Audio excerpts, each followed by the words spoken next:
Just over the ridge, American forces are engaging Soviet Warsaw Pact forces.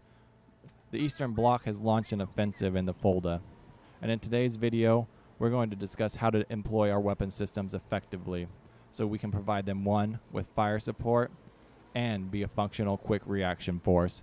But before we get started, if you like military strategy, tactics, and doctrine and seeing it applied to strategy games, this is definitely the channel for you. So make sure you leave a like, comment, and subscribe. And check out the Patreon for free after-action reports. Also starting a book club. We're reading Ghost Wars audiobook. It's about Central Asia and Afghanistan. Spent some time overseas in Central Asia. If you want to join that book club, click that join button, and I look forward to discussing and talking with you. Anyway, so this is a tutorial. We are in an M1 Abrams platoon, and we are now a quick reaction force. Let's go over our weapon systems. If you hit the pause button, that immediately pauses the game. If you hit the P, that's how you pause the game. The escape button does not pause the game for you. The next thing we're going to discuss is the C button. Your C key is going to provide you with an exterior view of your M1 Abrams, your M113s, or any vehicle that you are currently utilizing. Right? It allows us to look at look at the tank in a third-person view and use your weapon system in a truly unique way. So we hit that C button again, it brings us back to this first-person view up in this commander's position on this turret. Alright, the next key we're going to discuss is the shift key. Your left shift is going to bring you into the gunner's sight. As you can see, we are currently ranged for 1,200 meters. Every sight is different on your tank or gunner sight. So if we hit the E, that's going to adjust our range. As you can see, it went to 0, 0. If we range these trees over here, it's now at 1060. These trees over here on the left, 710. You can see over there on our left-hand side where the tank icon is, we're currently have our 105 selected. Actually, we now have our 105 selected, and that's currently ranged for 710. If we wanted to reset the range, we would hit the Q key. We would go to reset range under FCS, and we would reset it back to 1200. That is our default.